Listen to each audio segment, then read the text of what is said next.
Et la météo pour commencer ce journal avec cette nouvelle vague de froid qui s'annonce pour les prochains jours. On verra ça dans le détail après ce journal, mais d'ores et déjà un rappel de prudence si vous devez prendre la route ce matin avec des risques de verglas localisés sur les routes. D'ailleurs, les saleuses sont ainsi passées durant la nuit sur les axes majeurs de la métropole pour éviter au maximum ce verglas. On parle à présent de cette affaire de jouets toxiques. Les tapis puzzle en mousse seraient en effet dangereux pour la santé des enfants. Selon une étude, ils pourraient contenir des produits cancérigènes. Du coup, les magasins de jouets ont décidé de retirer de leur rayon ces tapis de mousse. Une décision qui arrive peut-être un peu tard puisque la Belgique avait déjà interdit ces produits il y a plus d'un an. Le principe de précaution a en tout cas été choisi plus tôt qu'en France chez nos voisins belges. Frédéric Regnault s'est rendu dans un magasin de jouets. Il a rencontré le responsable de la grande récré de Lille, Louis Barberousse. Écoutez son avis quant à ces produits. Ça représente effectivement sur le marché de l'enfance quand même un produit référence. Je pense que c'est pour ça effectivement qu'on en parle beaucoup parce qu'il y a beaucoup de foyers qui sont, je pense, concernés effectivement par ces tapis. Donc voilà. Après effectivement par rapport à la période, ça reste quand même assez anodin pour nous, si ce n'est effectivement cette logistique de cette décision de retrait de produits. Ça nous demande effectivement un peu de temps, mais voilà, on l'a fait en priorité quand on est arrivé ce matin et quand on a eu les directives de notre siège national pour retirer ces produits de la vente tout de suite avant l'ouverture du magasin. Les usagers de la ligne Eurostar Lille-Bruxelles sont en colère. La compagnie européenne de rail a en effet annoncé son intention de supprimer un de ses trains quotidiens entre les deux villes, celui de 16h59 entre Bruxelles et Lille précisément. Du coup, les habitués de cette ligne qui font l'aller-retour tous les jours pour travailler en Belgique, mais qui continuent de vivre dans la métropole lilloise, craignent pour leur emploi et leur vie de famille. Plus de 300 personnes ont donc manifesté hier à la gare de Lille-Europe. Frédéric Regnault s'est rendu hier sur place. Il a rencontré quelques-uns des usagers. Je vous propose donc d'écouter leur témoignage quant à la suppression de cette ligne. Ça a complètement affecté notre vie personnelle et donc on voulait protester contre cette décision afin qu'ils rétablissent le train de 17h59. Voilà. Ça fait des années qu'on s'arrange avec les mêmes horaires vis-à-vis de l'employeur aussi, c'est pas évident en fait. Donc moi je suis déçue, je suis embêtée. Je tenais surtout à dénoncer le manque de communication de la société Eurostar.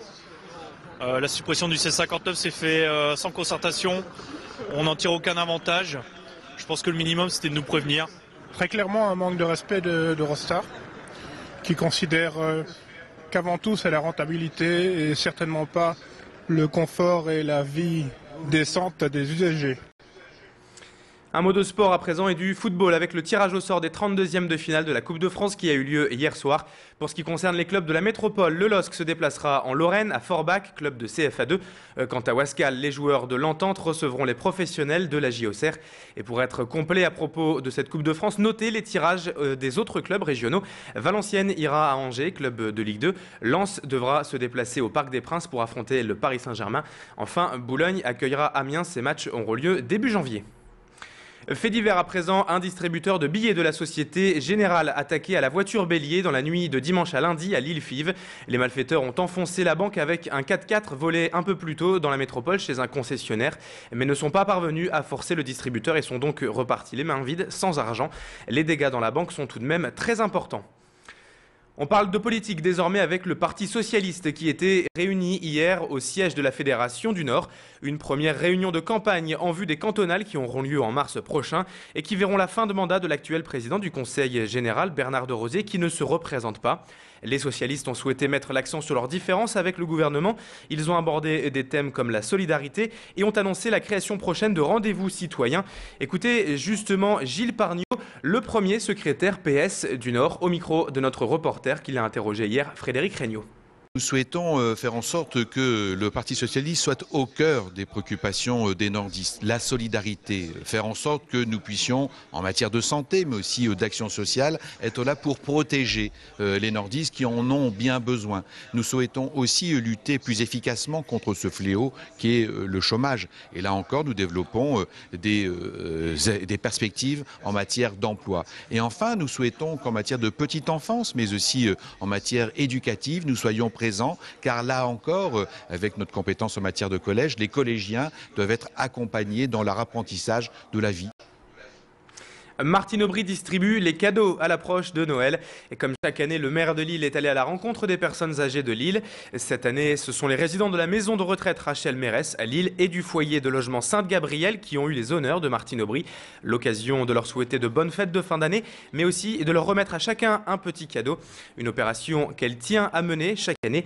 On l'écoute justement, Martine Aubry s'exprimait quant à cette action au micro hier de Baptiste Blic. Pour leur souhaiter une bonne fin d'année, des bonnes fêtes de Noël et puis une bonne santé pour 2011. Je pense qu'il y a aussi un rôle des citoyens. Ce n'est pas seulement les collectivités publiques qui doivent prendre ça en charge. Si chacun s'occupait un peu plus de son voisin âgé, d'une personne âgée isolée, en allant lui faire ses courses, en l'invitant chez soi, en lui envoyant ses enfants pour discuter, en lui téléphonant, je pense que notre société irait mieux. Et que tout ne dépend pas de l'argent de la sécurité sociale. Tout dépend aussi de la façon dont nous regardons les autres et nous accompagnons les autres. Et avant de terminer ce journal, un mot d'économie avec le club des décideurs Nord-Pas-de-Calais qui s'est réuni pour sa dernière réunion annuelle hier. Ce club a pour but de faire se rencontrer les chefs d'entreprise de la région Nord-Pas-de-Calais afin qu'ils puissent travailler ensemble et développer des synergies. On écoutera l'un justement de ces entrepreneurs dans notre prochaine édition. Puisque cette édition se termine, il est l'heure pour nous donc de se quitter, mais restez avec nous puisque dans quelques instants, on va faire un point sur la météo et sur le trafic. Vous allez le voir, la météo, une vague de froid s'annonce, mais le soleil sera de la partie aujourd'hui. Et puis pour ce qui est du trafic, un accident à vous annoncer sur l'A1 dans le sens Paris-Lille. Restez avec nous.